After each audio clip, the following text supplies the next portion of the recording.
সুপ্রিয় শ্রোতা, আপনাদের সবাইকে অনেক অনেক শুভেচ্ছা এবং অভিনন্দন ভয়েস অফ জাহাঙ্গীরনগরে। রাত যখন ১১টা ১ মিনিট তখন শুরু হয়ে যায় ভয়েস অফ জাহাঙ্গীরনগর, এবং ভয়েস অফ জাহাঙ্গীরনগর জাহাঙ্গীরনগর বিশ্ববিদ্যালয়ের ইতিহাসে প্রথমবারের মতো কোনো অনলাইন রেডিও যাত্রা শুরু করে গত ৩১শে মার্চ রাত ১১টা ১ মিনিটে।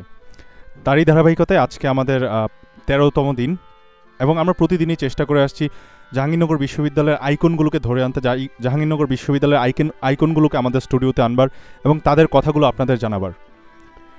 আমাদের এই জাহাঙ্গীরনগর পরিবারের যারা সদস্য আছে, যাদেরকে নিয়ে আমাদের এই প্রাণের জাহাঙ্গীরনগর গর্ব করে, সেই সব মানুষগুলোকে, সেই সব এই জাহাঙ্গীরনগর পরিবারের সদস্যগুলোকে আমাদের স্টুডিওতে এনে তাদের জীবনের গল্পগুলো এবং তাদের কেরিয়ারের গল্পগুলো আপনাদেরকে জানাবার চেষ্টা করে যাচ্ছি প্রতিনিয়তই। তো যাই হোক, বরাবরের মতো আমাদের স্টুডিওতে আজকের যিনি অতিথি, হিমু ভাই একজন তরুণ উদ্যোক্তা, গার্মেন্টস বিজনেস এবং প্রোডাকশন হাউস চালাচ্ছেন তিনি। তো হিমু ভাইকে নিয়ে আজকে কথা হবে, যারা তরুণ উদ্যোক্তা, যারা বিজনেস নিয়ে চিন্তাভাবনা করছেন, যারা ব্যবসা নিয়ে যারা চিন্তাভাবনা করছেন, তো তাদের জন্য আজকে স্পেশাল আমাদের এই প্রোগ্রামটি। হিমু ভাই আজকে আছে আমাদের মাঝে।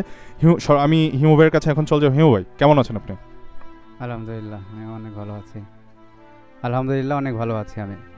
জি ভাইয়া, আপনি আমাদের এই স্টুডিওতে এসে কেমন লাগছে আপনার? আমার একটা নতুন অভিজ্ঞতা, অনেক ভালো লাগছে।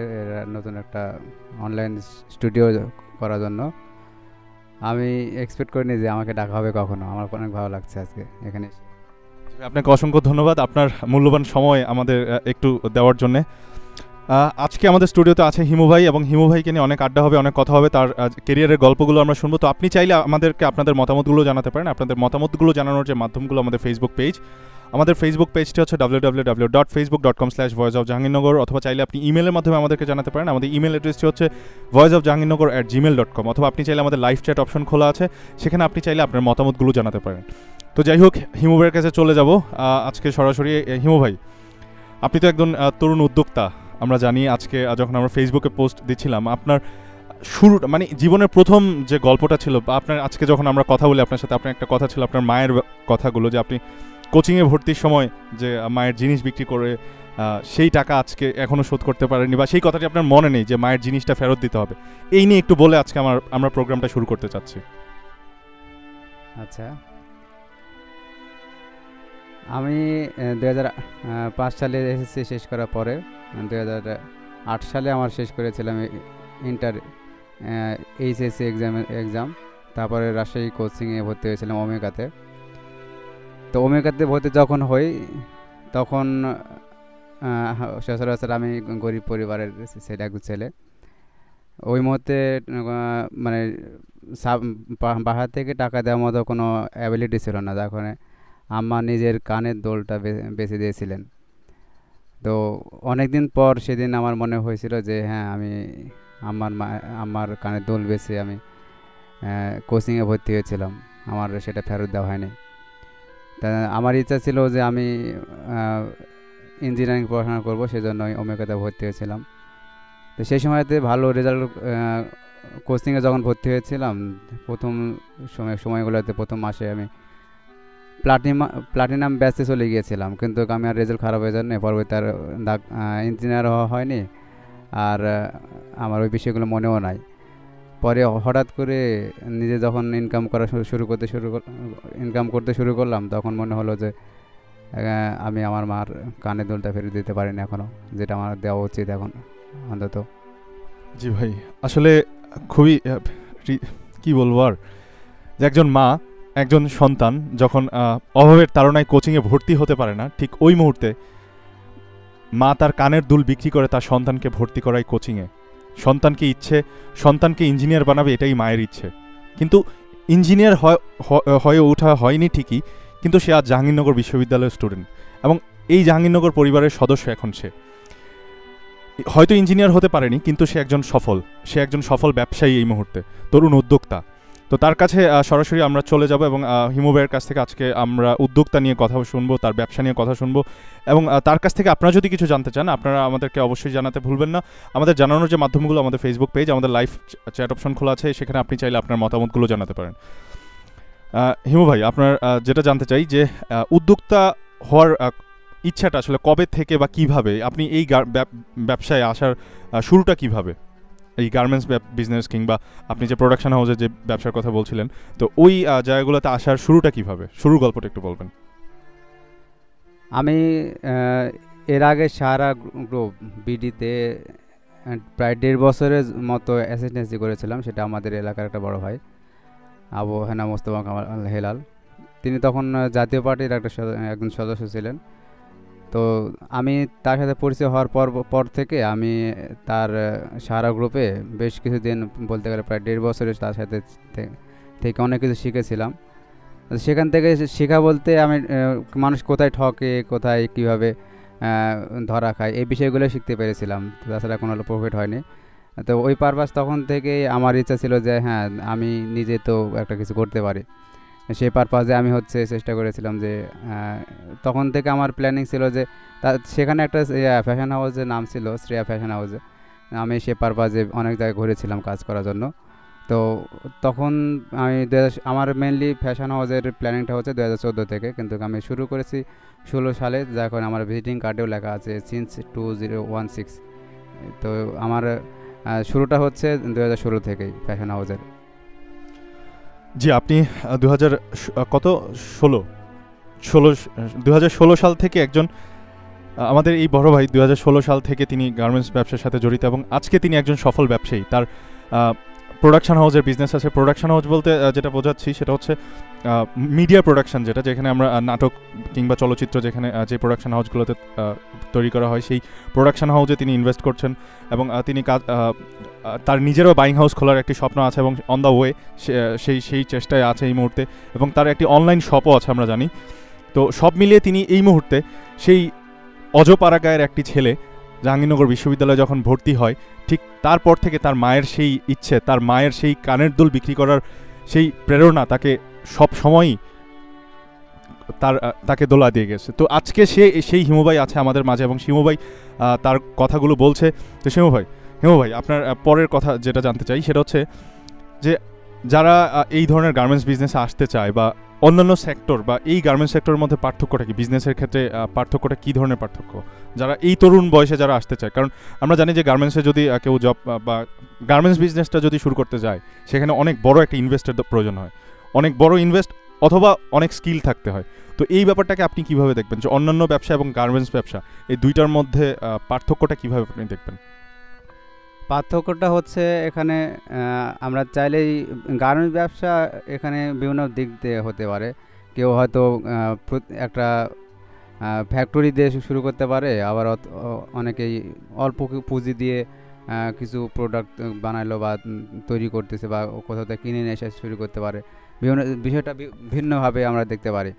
তো যাদের অ্যাবিলিটি নাই যে একটা শিল্প কারখানা তৈরি করে নিজস্ব ইনভেস্টমেন্টে করতে পারবে না, তাদের ক্ষেত্রে পরামর্শটা থাকবে যে এমন যে তারা ছোটো ছোটো অর্ডারগুলো কালেকশন করুক বা বিভিন্ন প্রয়োজনে যে জিনিসগুলো দরকার পড়ে, টি শার্ট, প্যান্ট, পাঞ্জাবি, এটা জিনিসগুলোতে তারা নিজস্বভাবে কালেকশন করেও এই ব্যবসাটা সে রান করতে পারে। তো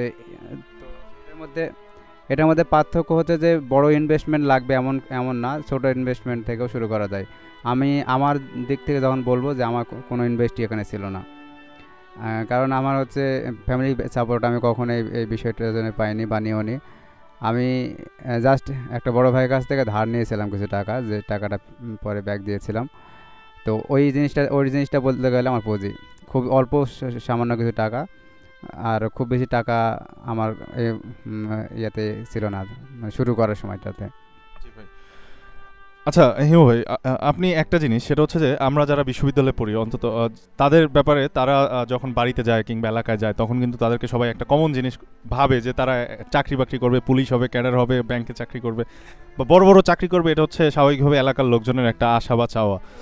তো আপনি এই চাকরি কিংবা যে কোনো কিছু প্রফেশনে না গিয়ে, এই ধরনের প্রফেশন মানে চাকরি বাকরিতে না যে আপনি কেন এই ব্যবসার দিকে ঝোঁকার শখটা কেন? আপনি তো চাইলে প্রফেশনে, ওই ধরনের প্রফেশন যেতে পারতেন, চাকরিতেও যেতে পারতেন, ওইদিকে না যে এই ব্যবসার দিকে কেন? কারণ আপনার আপনি বলছিলেন যে আপনার পুঁজির আপনার সেরকম পুঁজি নাই, কারণ আপনার ফ্যামিলি ব্যাকগ্রাউন্ড সেই সাপোর্টটা দিতে পারবে, ফ্যামিলি সেই সাপোর্টটা দিতে পারবে না।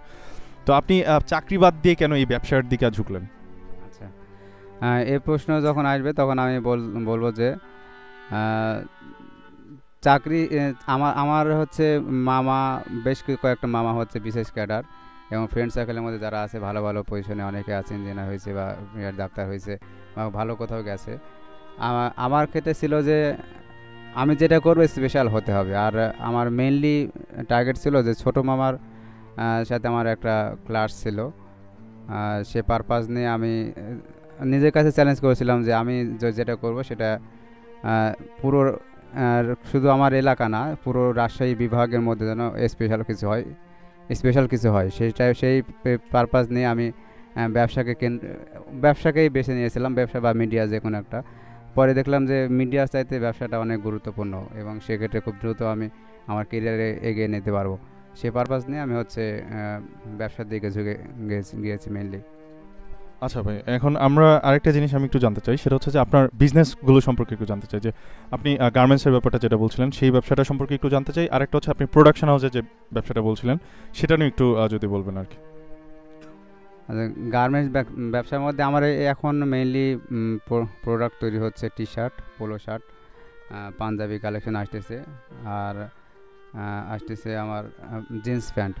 আমার প্ল্যানিং আছে শু, হিমো ফুটওয়্যার, এখন হিমো ফ্যাশনটার মধ্যে ফ্যাশনগুলোই আছে, এখন মেলগুলো আছে, মেন্স ওয়্যার যেগুলো সেগুলো, এর পাশাপাশি আসবে ওমেন্স ওয়্যারগুলো আসবে। তো আর হচ্ছে এরপরে ভাই ধন্যবাদ হিমু ভাই আপনাকে। সুপ্রিয় শ্রোতা, আপনারা শুনছেন ভয়েস অফ জাহাঙ্গীরনগর, এবং আপনাদের সঙ্গে আছে আমি রানা, এবং আমার সঙ্গে আছে সাজ্জাদ। এবং আজকের অতিথি আমাদের যিনি আজকে আমাদের বিশেষ অতিথি হিমু ভাই। হিমু ভাই একজন তরুণ উদ্যোক্তা। তিনি নিজে গার্মেন্টস বিজনেস করছেন এবং প্রোডাকশন হাউসের বিজনেস করছেন হিমু ভাই জাহাঙ্গীরনগর বিশ্ববিদ্যালয়ের 39তম আবর্তনের ছাত্র। তো এই তরুণ বয়সে তিনি চেষ্টা করে যাচ্ছেন, লড়ে যাচ্ছেন জীবনের সাথে। তিনি একজন, আমরা এতক্ষণ যারা শুনছিলেন তারা নিশ্চয়ই জানেন যে তিনি এমন একটি এলাকা থেকে এসছে, কিংবা এমন একটি পরিবার থেকে এসছে যে পরিবার থেকে তাকে আর্থিকভাবে সাপোর্ট দিবে, আর্থিকভাবে সাহায্য করবে, সেই রকম আসলে আপনার ফ্যামিলিতে নাই, আপনি বলছিলেন। তো আপনারা চাইলে হিমু ভাইয়ের কাছ থেকে যে কোনো ধরনের মতামত জানতে পারেন, যে কোনো কোশ্চেন থাকলে সেগুলো আমাদেরকে করতে পারেন। আমাদের কোশ্চেন, আপনাদের যে কোনো মতামত জানানোর যে মাধ্যমগুলো, আমাদের ফেসবুক পেজটি হচ্ছে www.facebook.com/voiceofjahangirnagar, অথবা চাইলে আপনি আমাদেরকে ইমেল করতে পারেন। ইমেল অ্যাড্রেস হচ্ছে voiceofjahangirnagar@gmail.com। চাইলে আমাদেরকে লাইভ চ্যাটের মাধ্যমে আপনি আপনার মতামতগুলো জানাতে পারেন। তো হিমু ভাইয়ের সাথে আরও অনেক কথা হবে, তার কেরিয়ার নিয়ে আড্ডা হবে, এবং আপনাদের যদি কোনো কিছু জানতে চান সে অবশ্যই আমাদের জানাবেন। তার আগে আমরা একটা গানে চলে যাব, এবং হিমু ভাইয়ের খুব পছন্দের একটি গান বেলাবোস।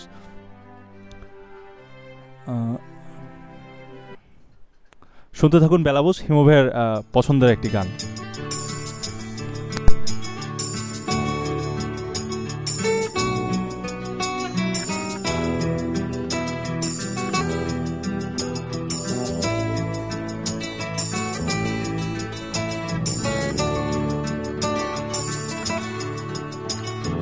চাকরিটা আমি পেয়ে গেছি বেলা, শুনছো? এখন আর কেউ আটকাতে পারবে না, সম্বন্ধটা এইবার তুমি ভেস্তে দিতে পারো, মাকে বলে দাও বিয়ে তুমি করছো না।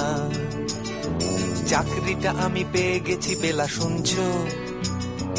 এখন আর কেউ আটকাতে পারবে না, সম্বন্ধটা এইবার তুমি ভেস্তে দিতে পারো, মাকে বলে দাও বিয়ে তুমি করছো না।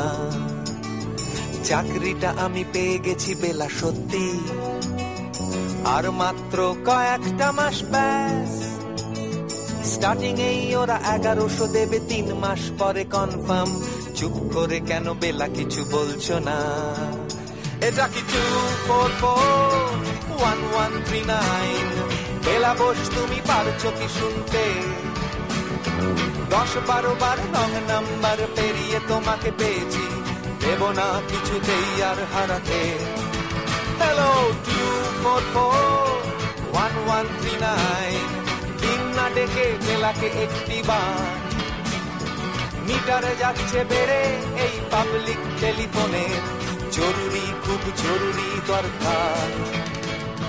স্বপ্ন এবার হয়ে যাবে বেলা, সত্যি এতদিন ধরে এত অপেক্ষা, রাস্তার কত সস্তা হোটেলে বদ্ধ কেবিনে বন্দি দুজনের রুদ্ধশ্বাস, কত প্রতীক্ষা।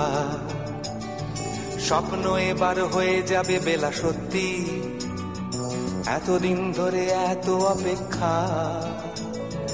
রাস্তার কত সস্তা হোটেলে বদ্ধ কেবিনে বন্দি দুজনের রুদ্ধশ্বাস, কত প্রতীক্ষা। আর কিছুদিন তারপর বেলা মুক্তি, কসবার ওই নীল দেওয়ালের ঘর।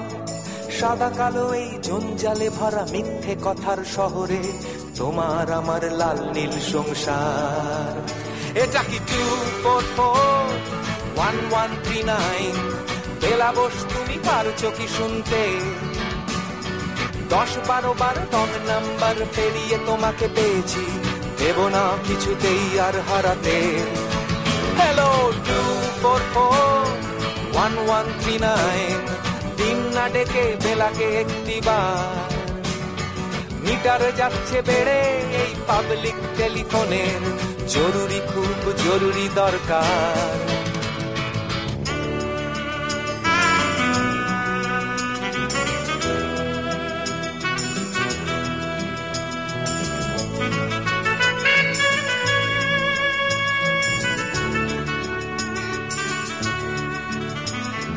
চুপ করে কেন একই বেলা তুমি কাঁদছো?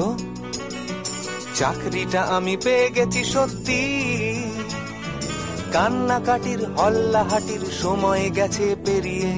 হ্যালো, তুমি শুনতে পাচ্ছ কি? চুপ করে কেন একই বেলা তুমি কাঁদছো? চাকরিটা আমি পেয়ে গেছি সত্যি, কান্নাকাটির হল্লাহাটির সময় গেছে পেরিয়ে। হ্যালো, তুমি শুনতে পাচ্ছ কি? এটা কি 2441139? বেলা বস তুমি পারছো কি শুনতে? 10-12 বার রং নাম্বার পেরিয়ে তোমাকে পেয়েছি, দেব না কিছুতেই আর হারাতে। হ্যালো 2441139, দিন না ডেকে বেলাকে একটিবার। মিটার যাচ্ছে বেড়ে এই পাবলিক টেলিফোনের, জরুরি খুব জরুরি দরকার। হ্যালো 2441139, 2441139, দুধ চাই 2441139। Hello 2441139, hello 4441139।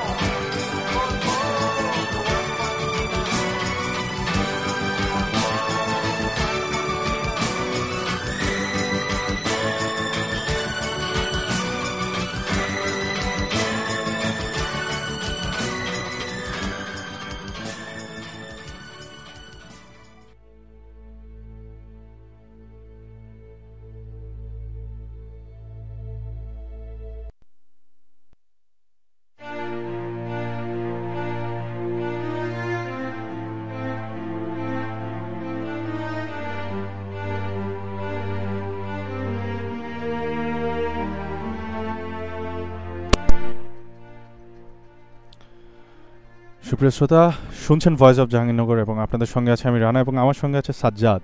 এবং আজকে আমাদের স্টুডিওতে উপস্থিত আছেন একজন বিশেষ অতিথি, তরুণ উদ্যোক্তা হিমু ভাই। হিমু ভাই জাহাঙ্গীরনগর বিশ্ববিদ্যালয়ে 39তম আবর্তনের একজন ছাত্র। তিনি এই বয়সেই গার্মেন্টস বিজনেস, তার সাথে অনলাইন শপ কিংবা প্রোডাকশন হাউসের কাজ করছেন। তো হিমু ভাইয়ের কাছ থেকে শুনছিলাম তার কেরিয়ারের গল্পগুলো, তার জীবনের সফলতার গল্পগুলো। তো আপনি চাইলে আপনার মতামতগুলো জানাতে পারেন। আপনার কোনো প্রশ্ন থাকলে হিমু ভাইকে অবশ্যই করতে পারেন। আপনাদের মতামতগুলো জানানোর যে মাধ্যমগুলো, আমাদের ফেসবুক পেজটি হচ্ছে www.facebook.com/voiceofjahangirnagar। আপনি চাইলে ইমেলের মাধ্যমে জানাতে পারেন voiceofjahangirnagar@gmail.com, অথবা আপনি চাইলে আমাদেরকে লাইভ চ্যাট অপশন খোলা আছে, সেখানে চাইলে আপনি আপনার মতামতগুলো জানাতে পারেন। তো হিমু ভাই, এখন যেটা জানতে চাই যে সেটা, আপনি তো বেশ কয়েকদিন ধরে এই বিজনেস করছেন, বা সেটা কতদিন, 2016 সাল থেকে হচ্ছে প্রাতিষ্ঠানিকভাবে আপনি শুরু করলেন নভেম্বরের 24 তারিখ। তো আপনার এই এটা শুরু করতে যায়, মানে এই বিজনেসগুলো শুরু করতে যায়, সেইখানে আসলে প্রবলেমগুলো কি ফেস করছেন আপনি? কি ধরনের সমস্যাগুলো আপনি প্রতিনিয়তই ফেস করেন, যে প্রবলেমগুলো? আমার মেইন প্রবলেমটা হচ্ছে যে ফিনান্সিয়াল প্রবলেমটা, যে আমার যেহেতু পুঁজি কম এটা। আর দ্বিতীয় প্রবলেম আমি এটাগুলোকে মনে করি না, সেটা হচ্ছে যে ভার্সিটি অনার্স মাস্টার শেষ করেও যে আমি একটা গার্মেন্টস প্রোডাক্টগুলো নিয়ে কাজ করতেছি, এই ইগো প্রবলেমটা অনেকেই আমাকে মানে কানে ধরিয়ে দেয়, চোখে ধরিয়ে দেয়, যেটা আমি কিছু মনে করি না, কিন্তু বাহ্যিকভাবে এটা মাথায় ঢুকে যায় বা মনে লাগে যে এই বিষয়গুলো আমার ফ্রেন্ডস এগুলো আমাকে ইনসাল্ট করতেছে। আমি একবার জুতার বিষয়টা বলছিলাম, জুতা আর প্লাস্টিকের, তখন প্লাস্টিকের বিষয়ে বলার পরে একটা বড় ভাই বললো যে হিমু তুমি বদনার একটা দাও। তো সেক্ষেত্রে আমার নিজের হাসি পাচ্ছিল, আর ভাই এটা মজা করে বলছিল, পরে আমি বললাম কারণ ভাই বিভিন্ন বিষয়গুলো নিয়ে আমার সাথে মজা করে মাঝে মাঝে। তো এই বিষয়গুলো মাঝে মাঝে হয়। আর এই বয়সেও যারা, যেহেতু আমার হচ্ছে এখনও ওই টাইপের কর্মচারী রাখিনি, সেক্ষেত্রে অনেক ক্ষেত্রে নিজেকেই অনেক কিছু বহন করতে হয়। তো অনার্স মাস্টার শেষ করে অনেকেই চায় না যে নিজে কোনো কিছু বস্তায় বহন করবে, বা সে নিজেই হচ্ছে কোন দোকানে বিষয়গুলো দিয়ে আসবে, প্রোডাক্টগুলো দিয়ে আসবে, বা বিভিন্ন ক্লায়েন্টগুলো নিজেই খুঁজবে। এই বিষয়গুলো অনেকেই ক্ষেত্রে মার্কেটিং বলতে গেলে মার্কেটিংয়ের মতো হয়ে যায় প্রথম বিষয়গুলো। তো আমি মনে করি যে সব কিছু জিরো থেকে শুরু করা উচিত, কারণ জিরোতে যখন শুরু করব সেটার মর্ম বুঝবো। আমি নিজে হচ্ছে অনলাইনে অর্ডার থেকে নিজে ডেলিভারি দিয়ে আসছি। এটা মিনিংটা এমন যে আমি বুঝতে চাচ্ছি যে আমি একজনকে যদি আমি নিয়োগ দিই তাহলে সে কিভাবে ওই বিষয়টা সার্ভ করবে, সেটা যদি আমার অভিজ্ঞতা না থাকে আমি তাদেরকে কীভাবে হ্যান্ডেল করবো, সেই পারপাস নিয়ে আমি নিজেই অর্ডার করে সাপ্লাই দেওয়ার জন্য গিয়েছিলাম। এবং আমি যে কারখানাগুলো থেকে সাবকন্ট্রাক্টে কাজ করে নিই, সেই কারখানায় বসে থেকে আমি কাপড়ের সুতা পর্যন্ত কেচি দিয়ে কাটি। কারণ বিষয়গুলো আমি বুঝতে চাই যে ওই লোকগুলো খুবই যৎসামান্য তারা ইনকাম করতে পারে মাস শেষে, হয়তো কারো 6,000, কারো 7,000 টাকা, অথচ আমি চাইলেই একটা অর্ডার থেকে আমি 7-8,000 বা 10,000 টাকা ইনকাম করতে পারি। কিন্তু তাদের বিষয়গুলো আমি উপলব্ধি করার জন্য বসে থেকে তাদেরকে হেল্প করার জন্য, বা আমি সময় মেনটেন করতে পারছি না আমি তাদেরকে একটু হেল্প করে দিলাম। বা আয়রনের জন্য আমি ফ্যাক্টরিতে বসে বললাম যে এইভাবে না এইভাবে করেন, বা এই সুতোগুলো এখানে হয়েছে এটা কেটে দেন, বা আমি প্রয়োজন আমি নিজে বসে কেটে দিই যে এভাবে কেটে দেন তাহলে দ্রুত হবে। তো সেগুলো আমি নিজেই তাদের বিষয়গুলো বোঝার জন্য আমি হচ্ছে তাদের সাথে মিশিয়ে যাওয়ার চেষ্টা করি, যেন আমি পুরোপুরি একটা যে সেক্টরে যাচ্ছি সেই সেক্টরটাকে পুরোপুরি বুঝে উঠে তাদেরকে যেন আমি ভালোভাবে কাজে লাগে আমার প্রফিটটাকে তৈরি করে নিতে পারি এই পারপাসের জন্য। জি ভাই, আপনি তো বলছিলেন যে আপনার একটা প্রোডাকশনের বিজনেস আছে প্রোডাকশন হাউসে, তো এই ব্যাপারটা নিয়ে আপনি একটু বলবেন যে প্রোডাকশন হাউসটার বিজনেসে আপনি কীভাবে গেলেন, ওই সেক্টরটাতে কীভাবে গেলেন? কারণ গার্মেন্টস সেক্টর এবং মিডিয়া প্রোডাকশনে ওই দুইটা কিন্তু একেবারে দুই মেরুর একটা বিজনেস। তো ওই দিকটাতে আপনি প্রোডাকশানে কীভাবে যাওয়া এবং সেই প্রোডাকশন হাউসের ব্যাপারটা নিয়ে একটু বলবেন। প্রোডাকশন হাউস বিষয়টা আসছে অন্যভাবে। আমি নিজে লেখালেখি করতাম, প্রথম ক্লাস 8 থেকে আমার লেখালেখি শুরু হয়েছিল, কবিতা, নাটক, উপন্যাস, গান, গল্প। আমি নিজে গান গাই, আমার গান গাওয়ার জন্য আমার একজনকে টাকাও দিয়েছিলাম, কিন্তু পরবর্তীতে ওটা হয়নি বিভিন্ন অন্য কারণে, তিনি আমার সাথে বিট্রে করেছেন, তো গান গাইতে পারিনি। কিন্তু আমি ওই যখন নাটক লিখতাম অনেকবার ঘুরছে, অনেকের পিছনে ঘুরছে, আমার অনেক কিছু নাটকের গল্প চুরি হয়েছে, অনেক গল্প শর্ট ফিল্ম তৈরি হয়েছে আমার গল্প দিয়ে, কিন্তু আমি সেটার ক্রেডিট পাইনি। তো আমি শেষ ভাবলাম যে আমি নিজেই কেন করতে পারি না। এই পারপাস নিয়ে আমি অলরেডি আমার 6টা শর্ট ফিল্ম তৈরি করা আছে।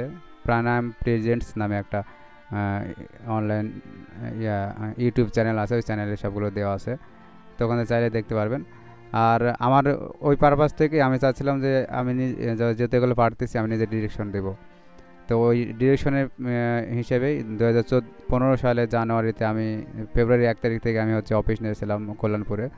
তো যাই হোক একটা প্রডিউসারের সাথে মিট হয়েছিল যে উনি আমাদেরকে সাপোর্ট করবেন, পরবর্তীতে উনি আমাদের সাপোর্ট করেনি, যখন আমার 3 থেকে 4 মাস পর ওই অফিসটা বাতিল করে ওই নাটকটাও তৈরি করা হয়নি বা ইয়েটা হয়নি। এখন আমার আপাতত শর্ট ফিল্মটাতেই আমি বদ্ধ আছি। তবে এই এপ্রিলেই আমার প্ল্যানিং আছে যে আমার একটা বড় ভাই পেয়েছিলাম, তো উনি বলেছিলেন যে এপ্রিলে আমাকে কিছু প্রোডাকশন হাউসের জন্য কিছু ব্যালেন্স দেবেন। তো সেক্ষেত্রে আমার মিউজিক ভিডিও বা নাটক তৈরি হওয়ার একটা স্কোপ আছে খুব দ্রুতই। আচ্ছা, আপনি কি মানে চলচ্চিত্র পরিচালনায় কি আপনি কাজ করছেন, নাকি প্রোডাকশনে কি বলে আপনি প্রযোজনায় কাজ করছেন, কোনটা? এই ব্যাপারটা একটু ক্লিয়ার করবেন। আমার প্রোডাকশন হাউসটা আমার নিজের, প্রাণায়াম প্রোডাকশন হাউস। আমি চাচ্ছিলাম প্রথম ওটা হিমো প্রোডাকশন হাউস নাম দেওয়ার জন্য, পরে যারা ওখানে যারা ডিরেকশনে ছিল আর আদার্স তার সবার মতামতে প্রাণায়াম প্রোডাকশন হাউস নাম দেওয়া আছে।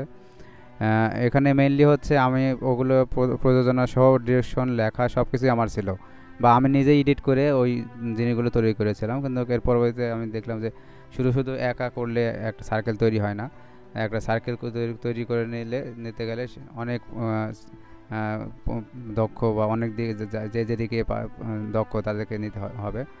তো সেক্ষেত্রে আমি এখন যে প্ল্যানিংটা করা আছে যে আমি শুধু আমার প্রতিষ্ঠানটা থাকবে, আমার এখানে যে ডিরেকশন দেবে সে রিপোর্টেড ডিরেক্টর হতে হবে, যারা আর্টিস্ট থাকবে তারা ভালো, যারা ম্যানেজমেন্ট করবে তারা হচ্ছে দক্ষ ম্যানেজমেন্ট থাকবে। সে এখন প্রফেশনালি আমার প্রাণায়াম প্রোডাকশন হাউসটা চালানো হবে, এটা একটা প্ল্যানিং অলরেডি করে ফেলেছি এবং জাস্ট ওয়েট করতেছি। আমার হচ্ছে ফিনান্সিয়াল সাপোর্টের অপেক্ষায় আছে।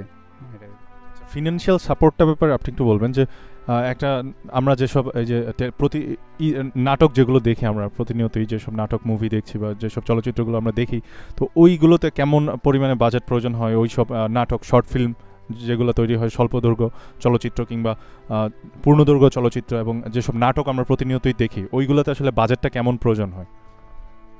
এখানে শর্ট ফিল্মে যদি আসি তাহলে শর্ট ফিল্মে আমরা যে ক্যাম্পাস ভিত্তিক যেটা করে থাকি, আমাদের জাস্ট খাওয়া দাওয়া বা ক্যামেরা ভাড়া বা বাইরে যদি যদি যদি প্রফেশনাল করতে থাকে তাহলে ভালো একটা ক্যামেরাম্যান থাকতে হবে, ক্যামেরা ভাড়া করতে হবে, ভালো ক্যামেরা। আর্টিস্ট যদি ভালো নিতে চায় তাহলে তাদেরকে পে করতে হবে, এবং এডিটিং এবং সবগুলো ম্যানেজমেন্ট হিসেবে একটা মোটামুটি একটা খরচ চলে আসে 30 বা 40,000 বা 50,000 বা অনেকে 1 লাখ 1.5 লাখের মতো করে খরচ করে জাস্ট শর্ট ফিল্মটা তৈরি করে। নাটকের ক্ষেত্রে যখন আসবে, যখন প্রফেশনাল আসতে গেলে 1.5 লাখ থেকে বা 1 লাখ থেকে অনেক শুরু করে, বা 1.5 লাখ থেকে শুরু করে আপ 5 লাখ বা 10 লাখ আপে অনেক, মানে যেগুলো যেমন গ্রামীণ ফোন বা আদার যারা স্পন্সর করে তৈরি করে, সেক্ষেত্রে তাদের বাজেট অনেক বেশি থাকে, অ্যাটলিস্ট 3 লাখ 4 লাখ বা 5 লাখ থাকে। তো সেক্ষেত্রে ওরা ভালো ইনস্ট্রুমেন্ট পায়, ভালো আর্টিস্ট পায়, এবং এডিটর সব মিলিয়ে একটা ভালো ভালো ফুল কম্বিনেশনটা অনেক ভালো হয়, এবং সেটা প্রেজেন্টেশনে অনেক ভালো, যা আমরা দেখতে পাই যে এই যে ভিডিওগুলো কোয়ালিটি ভালো, এদের সাউন্ড কোয়ালিটি ভালো, আর্টিস্টগুলো ভালো, ডিরেকশন ভালো, তখন একটা ভালো একটা নাটক বা একটা শিল্প তৈরি হয়। আচ্ছা, ধন্যবাদ ভাই। আরেকটা বিষয় সেটা হচ্ছে যে মানে এই ধরনের যারা চলচ্চিত্রে বা প্রোডাকশন হাউসে যারা কাজ করতে চায়, অনেকেরই ইচ্ছে থাকে যে চলচ্চিত্র পরিচালনা করবে বা নাটক, অনেকেই শর্ট ফিল্ম দিয়ে শুরু করে বা এই ধরনের প্রথমে ক্যাম্পাসে কাজগুলো করে। তো অনেকেরই একটা ইচ্ছে যে ব্যাপার জানবার ইচ্ছে করে যে এই কাজগুলো করে আসলে লাভটা কোথায় হবে। অনেকেই দেখা যায় যে ছোট ছোট তাদের ডিএসএলআর অনেকেরই আছে, তো তারা কি করে এই ডিএসএলআর দিয়ে শর্ট ফিল্ম বানায়। অনেকেই আমার পরিচিত দু একজন আছে যারা নাটকও বানিয়েছে, কিন্তু সেই নাটকগুলো কিভাবে সেটার মানে এই নাটক থেকে তাদের প্রফিটটা কিভাবে বের করে আনবে এবং সেই মার্কেটটা কোথায়? আমরা একটা কথা যদি বিশ্বাস করি তাহলে অবশ্যই এটা সলিউশন পাবো, যে আমরা অনেক ক্ষেত্রে এক্সপেরিমেন্ট করে দেখি যে আমার দ্বারা কোনটা সম্ভব, কিছু সম্ভব না। যে আমরা নাটক শর্ট ফিল্ম করতেছি বা ওই কোনো একটা সংগঠনের সাথে কাজ করতেছি, সেক্ষেত্রে ওই বিষয়গুলো যখন আসবে তখন আমাকে কতটুকু হাইলাইট করতে পারতেছি আমার যোগ্যতাকে প্রমাণ করার জন্য। এই যোগ্যতাটা তখনই প্রমাণিত হবে যখন আমি একটা বড় কোথাও কাজ করতে পারবো, বড় কোনো প্রোডাকশন হাউসে কাজ করতে পারবো, সিনেমাতে কাজ করতে পারবো, বড় কোনো সিনেমাতে ডিরেকশন দিতে পারবো বা এডিটিং করতে পারবো। তখন সেটা হচ্ছে আমার কাজের প্রতিফলন, আমি আমার দক্ষতাকে কাজে লাগাতে পারতেছি। এখন যারা নতুন ডিএসএলআর আছে বা শর্ট ফিল্ম ডিরেকশন দিচ্ছে বা নাটক ডিরেকশন দিচ্ছে, ভালো কোথাও দিতে পারতেছে না, তাদের মেন উদ্দেশ্য হতে তারা হচ্ছে নিজেকে তৈরি করতেছে ওই পারপাসের জন্যে। হয়তো অনেকেই ওই দিকে যাবে না, কারণ তাদের প্রত্যেকেই চাকরি বাকরি করতে পারে বা পাশাপাশি অনেক কিছু করতে পারে। সেক্ষেত্রে মিনিমাম কিছু যারা যেমন ক্রিকেটারগুলো অনেকেই ক্রিকেট খেলে, কিন্তু ক্রিকেটার হয় খুব অল্পজন, 11 জন দলে থাকে, বাকি সবাই হচ্ছে লিগে খেলে বা আন্ডার 10 16 খেলে বা 17 খেলে, বেশিটা ওই টাইপের। অনেক এখান থেকে গুটি কয়েকজনই হয়তো মিডিয়া প্রচলিত নামধারী লোকজন হবে। সেক্ষেত্রে এখন যেগুলো করতেছে সেগুলো জাস্ট নিজেকে তৈরি করার জন্য এক্সপেরিমেন্টটাই বলবো আমি জাস্ট। ধন্যবাদ ভাই। এবার একটু আপনার ব্যবসায় প্রসঙ্গে আসি, সেটা হচ্ছে যে আপনার যে মেইন মানে মূল যে ব্যবসা গার্মেন্টস বিজনেস, তো আপনার তো একটা ই শপ, অনলাইন ই শপ আছে, তো এই অনলাইন ই শপটা কেমন চলছে বা এই সম্পর্কে আপনি একটু বলবেন, যে ই শপটার ব্যাপারে একটু বলেন, যে অর্ডার কেমন পাচ্ছেন আপনি ওইখান থেকে। আসলে অনেকেই যারা টুকটাক ওয়েবসাইটে কাজ করে, তারা দেখা যায় অনেকেই ওয়েবসাইটে একটা তৈরি করে অনলান বিভিন্ন শপের সাথে কন্ট্যাক্ট করে, বিভিন্ন যা দোকান আছে যাদের ওরকম দোকানের সাথে কন্ট্যাক্ট করে, তারা ওইখান থেকে যখন অর্ডার পায় ওই দোকান থেকে নিয়ে ডেলিভারি দেয়। এরকম অনেকেই আছে, এরকম কাজ করে আমার পরিচিত, আমরা যখন এরকম এক্সপেরিমেন্টগুলো করি। তো এই ব্যাপারটা নিয়ে আপনি একটু বলবেন যে আপনার এই মুহূর্তের অবস্থাগুলো, যে ই শপটা যেটা, এই ই শপটা সম্পর্কে একটু বলবেন। এই সবটা মেনলি আমি শুরু করেছিলাম টি শার্ট আর মেনলি হুডি, কারণ আমার যাত্রা শুরু হয়েছে 24 নভেম্বর থেকে। ওখান থেকে জাস্ট কিছু হচ্ছে অনলাইনে সেল করেছিলাম, বাকিটা আমার ক্যাম্পাসেই সেল করেছিলাম। তো ওই ই শপের ওখানে আমি কিছু ডেলিভারি দিয়েছিলাম। আর আমি আমার জিনিসগুলো ছাড়া অন্য কোনো কারো জিনিসগুলো আমি সাপ্লাই দিইনি অন্য কারো থেকে, কারণ আমি চাচ্ছিলাম যে আমার যে জিনিসগুলো সাপ্লাই হবে সেটা আমার জিনিসগুলোই হোক, একটু কষ্ট হোক, আমি আমার জিনিসটাকে আমি ওভাবে নিজে করে তৈরি করব, ইউনিকভাবে তৈরি করব। এই জন্য আমি অন্য কোনো কারো কখনো হেল্প নিইনি। যেগুলোই গেছে বা যেগুলোই আমি সাপ্লাই দিয়েছি সেগুলো হচ্ছে আমার প্রোডাক্ট আমার। তো এই ই শপের প্রতি মানুষের ঝোঁকটা কেমন, অর্ডার কেমন পান আপনি ই শপে? আসলে এখন তো বাংলাদেশে প্রচলিত বেশ কয়েকটি ই শপ আছে, যেমন আজকের ডিল কিংবা বিক্রয়.com বা কি বলে, এই ধরনের অনেকগুলো শপ আছে। তারপর OLX, এইগুলোতে যারা এক্সচেঞ্জ করতে চায় এই ধরনের তো আপনারটা কেমন চলছে, বা এই ধরনের ই শপের বিজনেসটা আসলেই কেমন? যারা নতুন শুরু করতে চায়, অনেকেরই ইচ্ছে যে ই শপের বিজনেসটা শুরু করবে, তো এই ব্যাপারটা নিয়ে আপনি একটু বলবেন, যারা নতুন শুরু করতে চায় আর কি ই শপ বিজনেসটা। এইসব বিজনেসটা ডে বাই ডে ইনক্রিজ হবে এবং একটা ভালো পর্যায়ে যাবে, যেটা আমি ফিল করি বা আমি লক্ষ্য করেছি। তো সেক্ষেত্রে ই শপের প্রোডাক্টগুলো মানে এমন একটা দিন আসবে যে দিন সময়গুলোতে আমরা রুমে বাইরে যাব না বা মার্কেটে যাব না, বা এমনকি খাবার দাবারও আমরা কিন্তু এখন বিভিন্ন রেস্টুরেন্ট থেকে অর্ডার করে খাই। সে পারপাজে যখন রুমে আপনার পোশাক, যে বিভিন্ন প্রোডাক্টগুলো যখন সাপ্লাই দিতে থাকবে, প্রয়োজনীয় বা জুতা থেকে শুরু করে সব কিছু যখন সাপ্লাই দিবে, সেক্ষেত্রে আমরা হিসেব করে দেখবো যে সব কিছুই হচ্ছে আমাদের রুম সার্ভিস হয়ে যখন যাচ্ছে, তখন আমরা ই শপের প্রতি বা অনলাইন শপের প্রতি আমরা ঝুঁকে পড়বো। তো এবং এটা ডে বাই ডে ইনক্রিজ হচ্ছে। একটা সময় ব্যাংকের লেনদেন হতো, এখন কিন্তু ব্যাংকের লেনদেন কমে গিয়ে বিকাশ, ডাচ বাংলা মোবাইল ব্যাংকিং বা আদার্সে অনলাইন ব্যাংকের মাধ্যমে হয়ে যাচ্ছে। ঠিক তেমনই ই শপ বা অনলাইন শপগুলোতে মাধ্যমে এখন আমরা যে কোনো কিছুই অর্ডার করলে হাতে নাগালে পেয়ে যাচ্ছে খুব দ্রুত সময়ের মধ্যে। সেক্ষেত্রে অনলাইন শপটাও খুব ভালো মার্কেট পাবে ভবিষ্যতে, এতটুকু আমি প্রত্যাশা করি। সে পারপাস থেকে আমার এই অনলাইন ই শপটা, আমার প্ল্যানিং আছে যে আমার অনলাইন ই শপটা প্রত্যেকটা জেলাতে একটা মেগা শপ হিসেবে থাকবে। মেগা শপের থেকে ই শপে অর্ডার করলে সে মেগা শপে সাপ্লাই দেওয়া হবে, এটা একটা প্ল্যানিং আমার আছে এবং সে নিয়ে কাজও করতেছি অলরেডি। জি ভাই, আপনাকে অসংখ্য ধন্যবাদ। সুপ্রিয় শ্রোতা, আপনারা শুনছেন ভয়েস অফ জাহাঙ্গীরনগর এবং আমাদের সঙ্গে আছে আজকে স্পেশাল গেস্ট হিমু ভাই, এবং আপনাদের সঙ্গে আছে আমি রানা, এবং আমার সঙ্গে আছে সাজ্জাদ। তো হিমু ভাইয়ের সাথে কথা হচ্ছিল তার ব্যবসা, তার কেরিয়ার এবং তার চিন্তাধারা, তার জীবন কাহিনী নিয়েও অনেক কথা হলো, তার জীবন নিয়েও কথা হলো। তো আপনারা আমাদের সাথেই থাকুন, আমরা এই মুহূর্তে গানে চলে যাবো। গান থেকে ফিরে এসে হিমু ভাইয়ের সাথে আবারও জমি আড্ডা হবে এবং তার গল্পগুলো শুনবো। ততক্ষণ পর্যন্ত সবাই সাথেই থাকুন। ধন্যবাদ সবাইকে।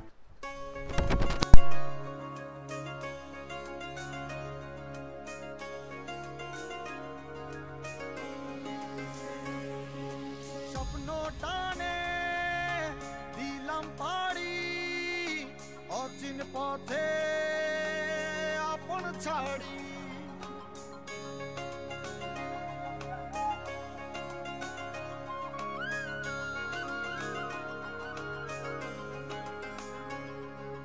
স্বপ্ন টানে দিলাম পাড়ি অচিন পথে আপন ছাড়ি পেছন ফেলে উঠান বাড়ি প্রিয় মুখার স্মৃতির সারি মন বলে চল ফিরে আবার স্বপ্ন যাবে বাড়ি আমার মন বলে চল ফিরে আবার স্বপ্ন যাবে বাড়ি আমার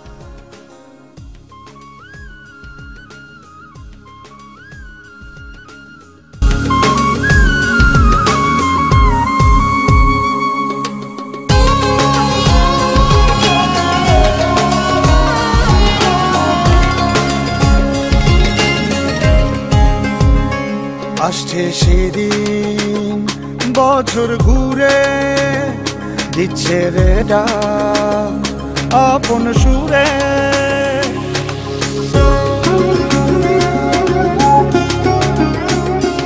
আসছে সেদিন বছর ঘুরে দিচ্ছে রে ডাক আপন সুরে যাচ্ছি আমার স্বপ্ন পুরে চেনা পথের বহু দূরে এই তো সময় ফিরে আসা স্বপ্ন যাবে বাড়ি আমার এই তো সময় ফিরে আসা স্বপ্ন যাবে বাড়ি আমার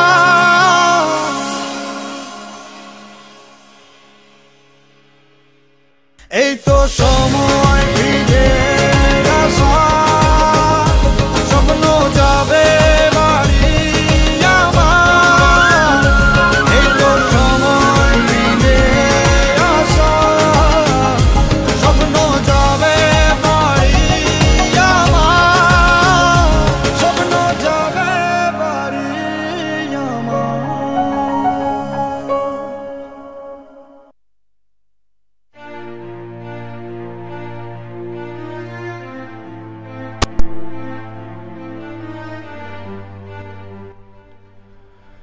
রাইট, সুপ্রিয় শ্রোতা, আপনারা শুনছেন ভয়েস অফ জাহাঙ্গীরনগর এবং আপনাদের সঙ্গে আছে আমি রানা এবং আমার সঙ্গে আছে সাজ্জাদ এবং আছে আমাদের স্টুডিওতে উপস্থিত আছে আমাদের স্পেশাল গেস্ট হিমু ভাই।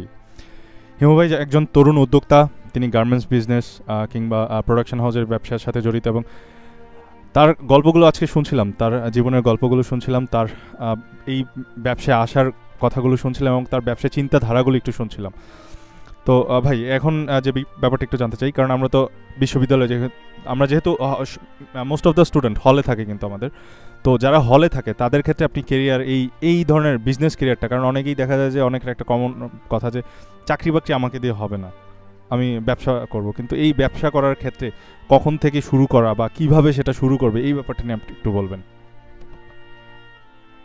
শুরু আমরা যে কোনো সময় করতে পারি, কিন্তু ভার্সিটি লেভেলে যদি কেউ প্ল্যানিং করে যে হ্যাঁ আমি বিজনেস করব, সেক্ষেত্রে আমি তাকে বলবো যে তার ডেস্টিনেশনটা সে কোনটা চাচ্ছে সেটা একটু সেটা হচ্ছে যে ভাই মানে কারণ সবার কিন্তু যারা হলে থাকে তাদের কিন্তু দেখা যায় যে মাসের শেষে দোকানে বাকি টাকাই কিন্তু অনেক হয়ে যায়, তো বিজনেস করবে সেই ইনভেস্টের যে টাকা 500 টাকা ইনভেস্ট করতে কিন্তু অনেকের ক্ষেত্রে খুবই কষ্টকর হয়ে যায়।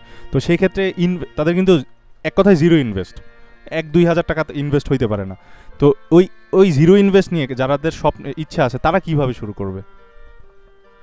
তারা শুরু করবে বলতে আমি তাদের জন্য একটা স্কোপ রাখতে পারি যে আমি প্রতিটা হলেই আমার একজন করে রিপ্রেজেন্টেটিভ রাখতে চাচ্ছিলাম হিমো ফ্যাশনের জন্য। সেক্ষেত্রে তারা টি শার্ট, পোলো শার্ট, জিন্স এই প্রোডাক্টগুলো তারা রেখে বিক্রি করতে পারবে। তাদের ক্ষেত্রে আমাকে কোনো পে করতে হবে না, তারা বিক্রি করে আমার কাছে দিতে পারবে। প্রতি হলে একজন করে যদি থাকে তাহলে আমি তাদেরকে ওই টাইপের যদি কেউ থাকে তাহলে তার সাথে তারা যেন আমাকে কন্ট্যাক্ট করে। এই ক্ষেত্রে তাদের ক্ষেত্রে সুবিধা হবে যে তারা যে ইনকামটা হবে তারা একটা বা দুটো বা তিনটা টিউশনি টাকাও তারা বসে বসে ইনকাম করতে পারবে চাইলে, কারণ আমি মানসম্মত প্রোডাক্টগুলো সাপ্লাই দিতে চাচ্ছি এবং আশা করি ভালো প্রোডাক্টগুলো যাবে ক্যাম্পাসে বা ক্যাম্পাস ল্যাবে।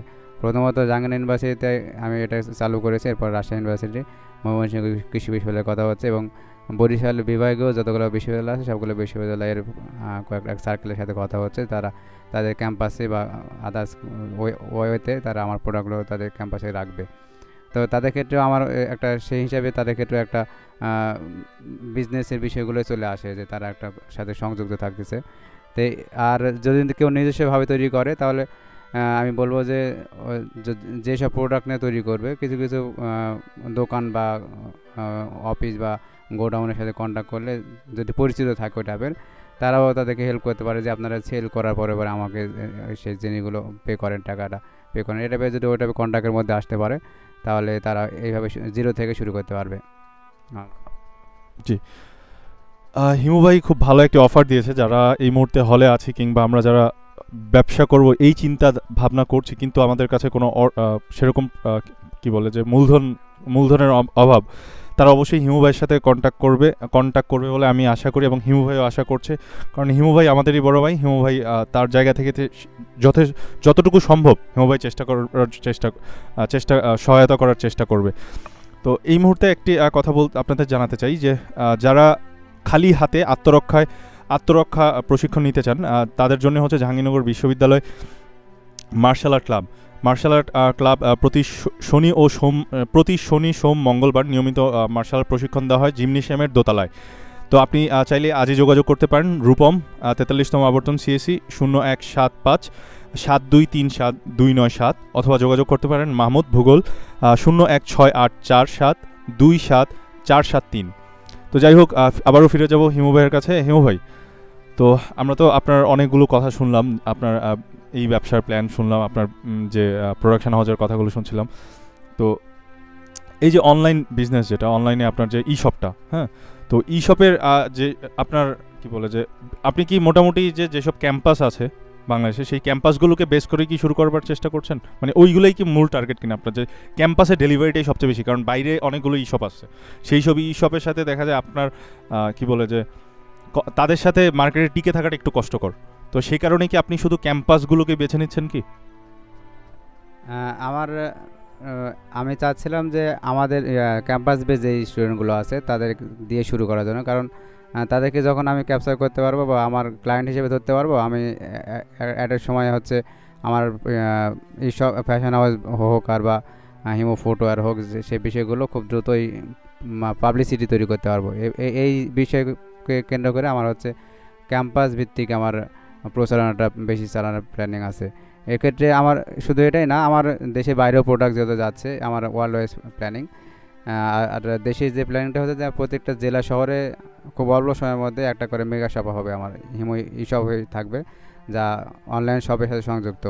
এক্ষেত্রে শপের প্রোডাক্টগুলো বা ফ্যাশনের প্রোডাক্টগুলো, ফুটওয়্যার প্রোডাক্টগুলো, ইলেকট্রিক প্রোডাক্টগুলো বা আদার্স যে প্রোডাক্টগুলো থাকবে সবগুলোই মেগা শপে থাকবে, এবং সেখান থেকে অনলাইন শপের সাথে অর্ডার করলে ওই মেগা শপ থেকে এরিয়া ভিত্তিক বা জেলা ভিত্তিক মেগা শপ থেকে ওগুলো সাপ্লাই দেওয়া হবে।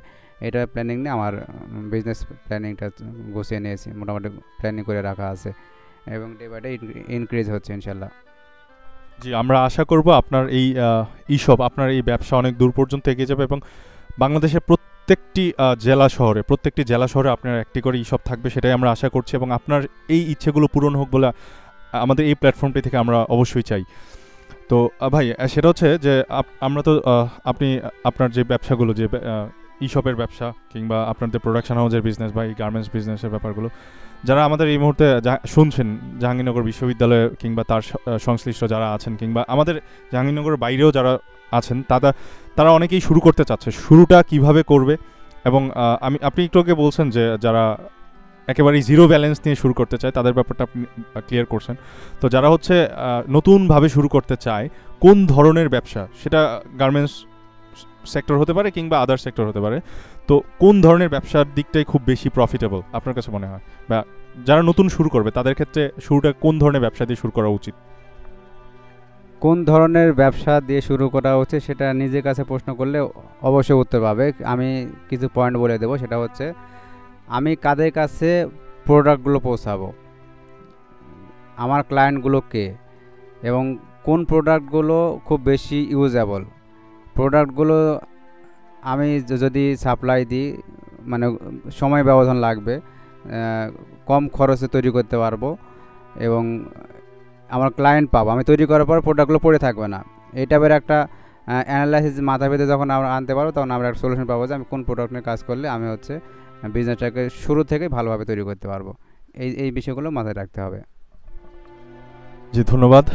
সুপ্রিয় শ্রোতা, আমরা আবারও গানে চলে যাব, এবং গান থেকে ফিরে এসে আজকের মতো আমাদের ক্যারিয়ার আড্ডা ক্যারিয়ার আড্ডা একেবারেই শেষ সময়ে চলে এসেছি, এবং আমরা এই মুহূর্তে গানে চলে যাব। গান থেকে ফিরে এসে হিমু ভাইয়ের সাথে শেষ কথা হবে। হিমু ভাইয়ের শেষ কিছু পরামর্শ আমরা শুনবো, যারা নতুনভাবে ব্যবসা শুরু করতে চাচ্ছেন কিংবা যারা এই মুহূর্তে মাঝ পথে আছেন, তাদের অবশ্যই তাদের জন্য অনেক পরামর্শ দেবে আমাদের হিমু ভাই। তো আমরা এই মুহূর্তে চলে যাব গানে, গান থেকে ফিরে এসে আবারও আড্ডা হবে। ততক্ষণ পর্যন্ত আপনার সাথেই থাকুন।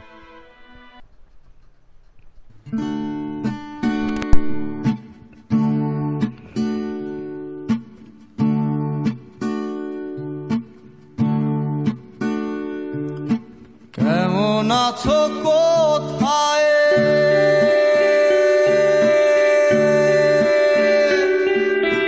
মনে কি রবে নেশা লাগে ঠোঁটে নিশানা চোখে কি দিয়ে যে তারে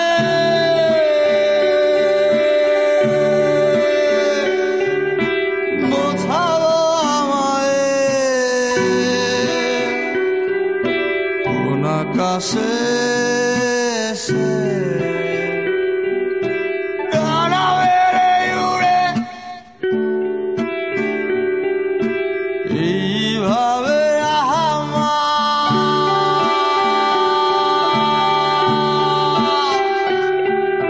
মেটের জীবন কোন রকমের হলুদের রং কত গাড়ি চলে যায়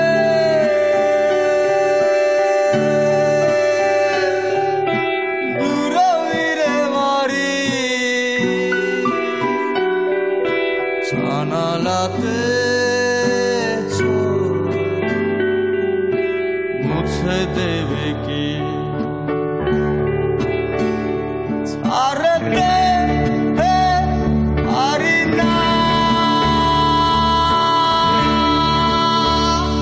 ধরতে পারি না সহিতে পারি না বাঁধতে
শুনছেন ফুয়াদের আনরিলিজ ট্র্যাক একটাই আমার তুমি। একটাই আমার তুমি কেন বোঝো না, তুমি আমার হৃদয়ের প্রাণ প্রতিমা। একটাই আমি যে তোমার চেয়ে দেখো না, আমি তোমার রোদেলা দিনে শান্ত ছায়া। এ মন মন্দিরে তুমি আমার প্রার্থনা, এ বদ্ধ ঘরে তুমি দক্ষিণা হাওয়া। একটাই আমার তুমি কেন বোঝো না, তুমি আমার জীবনের প্রাণ প্রতিমা।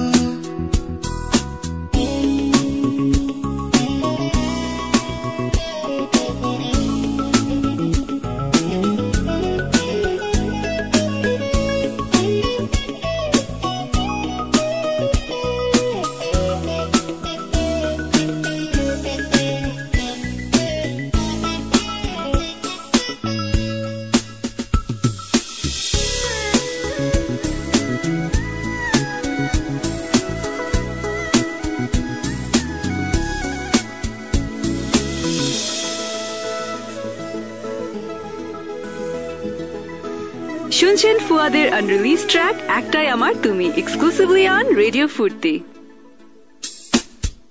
প্রতি রাত ভাবি বলবো তোমায়, বলা হয় না কে কখন কিভাবে কার দোষে, কেউ জানে না। চলো সব দ্বিধা ভুলে খুলি মনে জানালা। একটাই আমার তুমি কেন বোঝো না, তুমি আমার হৃদয়ের প্রাণ প্রতিমা।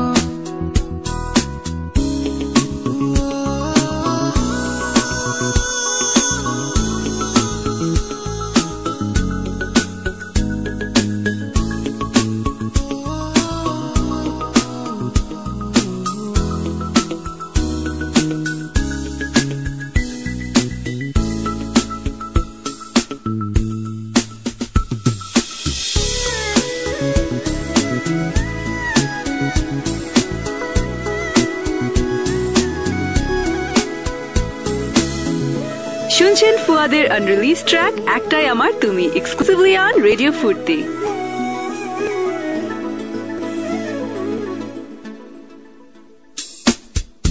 দিন চলে যায় সুখের আশায়, সে তো আসে না। আসবে কেমনে যদি বন্দি করে রাখো তারে, কেন বোঝো না। ও চলো সব দ্বিধা ভুলে খুলি মনে জানালা। একটাই আমার তুমি কেন বোঝো না, তুমি আমার হৃদয়ের প্রাণ প্রতিমা। একটাই আমি যে তোমার চেয়ে দেখো না, আমি তোমার রোদেলা দিনে শান্ত ছায়া। এ মন মন্দিরে তুমি আমার প্রার্থনা, এ বদ্ধ ঘরে তুমি দক্ষিণা হাওয়া। একটাই আমার তুমি কেন বোঝো না, তুমি আমার জীবনের প্রাণ প্রতিমা। শুনছেন ফুয়াদের আনরিলিজ ট্র্যাক একটাই আমার তুমি।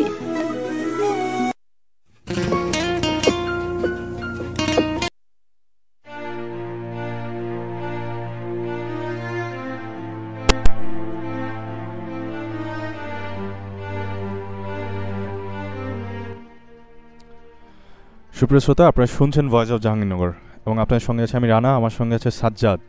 এবং আজকে আমাদের স্টুডিওতে উপস্থিত আছেন আমাদের বিশেষ অতিথি হিমু ভাই।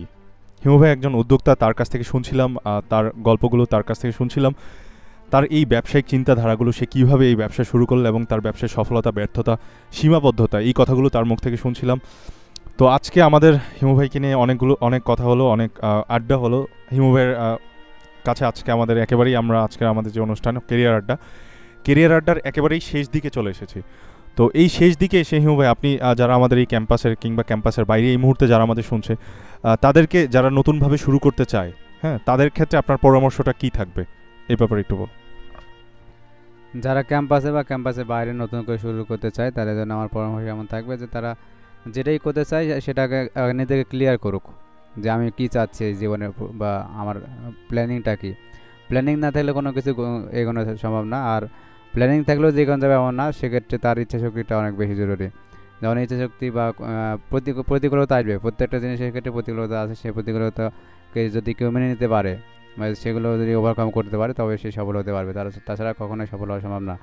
আমি চাচ্ছি যে আমি একটা বিজনেসম্যান হব, আমি মানুষের হেনস্থা হব না, বা আমি ছোট হব না, বা আমি এই কাজ করতে পারবো না, ওটা করবো না, এটা আমার ইগো ধরে, এটা আমার এটা নাই, আমার হচ্ছে না। এতগুলো প্রশ্নের সম্মুখীন যখন হবে তার দ্বারা কোনো কিছু সম্ভব না। প্রশ্নগুলোকে সে এমনভাবে ধরতে হবে যেন আমার কাছে কোনো প্রশ্ন নাই, আমি সাধারণ মানুষ, আমি জিরোতে শুরু করতে চাচ্ছি, এবং আমার এটা করতে হবে, হাও করতে হবে। সেক্ষেত্রে এইটার মেন্টালি যখন কেউ গ্রো করতে পারবে, তার দ্বারা বিজনেস করা সম্ভব, তাছাড়া কেউ বিজনেস করতে পারবে না। হোটেল টাকা থাকলেও হবে না, বা তার প্ল্যানিং না থাকলেও হবে না। সব কিছু সমন্বয় একটা বিষয় হচ্ছে সাকসেস। জি, ধন্যবাদ ভাই আপনার মূল্যবান সময় আমাদেরকে দেওয়ার জন্য। আমরা একেবারেই আপনি আজকে আমাদের এই আড্ডার একেবারেই শেষ পর্যায়ে চলে এসেছি। আপনি আমাদের এই ভয়েস অফ জাহাঙ্গীরনগর শ্রোতাদের উদ্দেশ্যে কিছু বলবেন, এবং এটি আপনি নিশ্চয়ই জানেন যে ভয়েস অফ জাহাঙ্গীরনগর বিশ্ববিদ্যালয়ের ইতিহাসে প্রথমবারের মতো কোনো রেডিও স্টেশনের যাত্রা। তো আপনি সেই আমাদের এই প্ল্যাটফর্মটিতে আজকে আমাদের স্টুডিওতে আপনি উপস্থিত, আপনার অনুভূতিটা একটু বলবেন, এবং এই ভয়েস অফ জাহাঙ্গীরনগর সম্পর্কে একটু বলবেন। ভয়েস অফ জাহাঙ্গীরনগর আমি নিজেও জানতাম না যেটা আছে।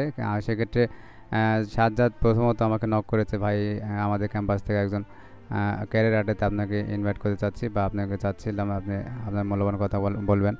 তা আমি নিজেই সারপ্রাইজ যে আমাকে একজন ডাকলো ক্যারিয়ার আড্ডাতে কথা বলার জন্য। সেক্ষেত্রে আমার সেই পারপাসে অনেক ভালো লাগছে। সেক্ষেত্রে তোমাদেরকে অবশ্যই ধন্যবাদ জানাবো। এবং নতুন একটা প্ল্যাটফর্ম তৈরি হয়েছে নিজেকে তুলে ধরার, বা আমাদের ক্যাম্পাসকে তুলে ধরার একটা জিনিস এটা। সেক্ষেত্রে অবশ্যই একে স্বাগত জানাবো, এবং এটার ডে বাই ডে উন্নতি হোক সেটা আমি চাইবো, এবং এটা অনেক ভালো একটা প্ল্যাটফর্ম হয়ে দাঁড়াক, সেই টাইপের একটা আমার ইচ্ছে থাকবে, পরামর্শও থাকবে, ভালো কিছু তোমরা করো এই টাইপের। আর এই রেডিও স্টেশনে যারা কাজ করবে বা করতেছে এখন, সবাইকে আমি ধন্যবাদ জানাচ্ছি। এবার শেষ করতেছি। ধন্যবাদ হেউ ভাই আপনার মূল্যবান সময় আমাদেরকে দেওয়ার জন্য। সুপ্রিয় শ্রোতা, আপনারা শুনছেন ভয়েস অফ জাহাঙ্গীরনগর, এবং আজকের মতো আমাদের কেরিয়ার আড্ডা এখানেই শেষ। তো তার আগে যেটা বলতে চাই, এই ভয়েস অফ জাহাঙ্গীরনগর বিশ্ববিদ্যালয়ে আমাদের যাত্রা শুরু হয় গত 31শে মার্চ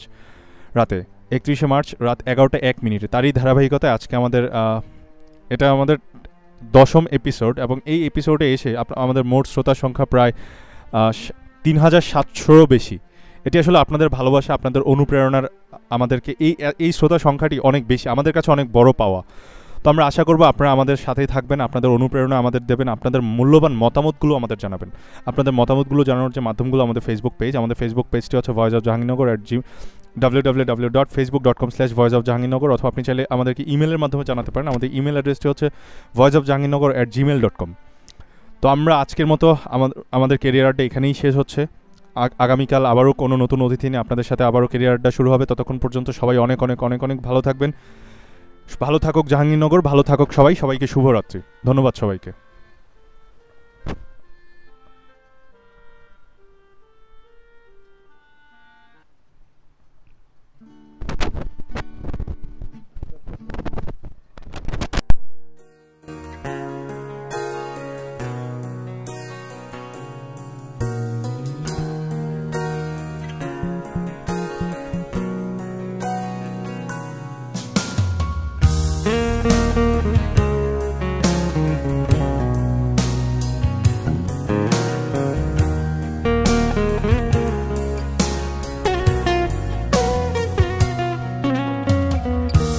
প্রেমেতে অন্ধ হলাম, কি দোষ দিবি তাতে?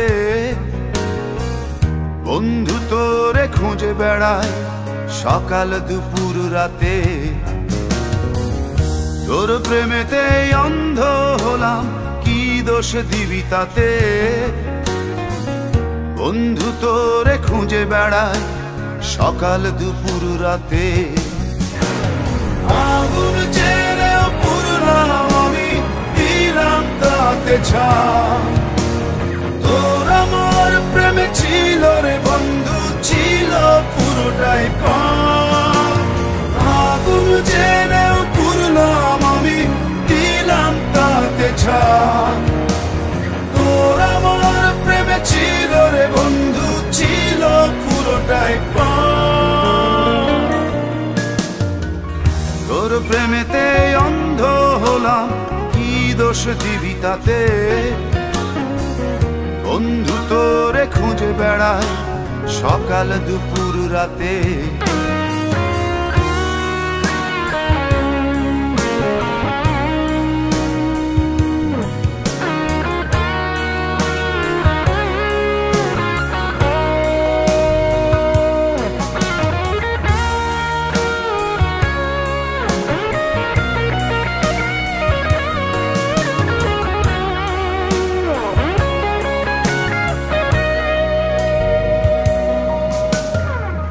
তোর কারণে ভুললাম আমি গোত্র জাতি কুল, কাঁটার সাথে করলাম সন্ধি, পায়ে পিষে ফুল। তোর কারণে ভুললাম আমি গোত্র জাতি কুল, কাঁটার সাথে করলাম সন্ধি, পায়ে পিষে ফুল। কেমন করে সইব আমি প্রেম আগুনের তাপ? তোর আমার প্রেমে ছিল রে বন্ধু, ছিল পুরোটাই পাপ। কেমন করে সইব আমি প্রেম আগুনের তাপ? তোর আমার প্রেমে ছিল রে বন্ধু, ছিল পুরোটাই পাপ।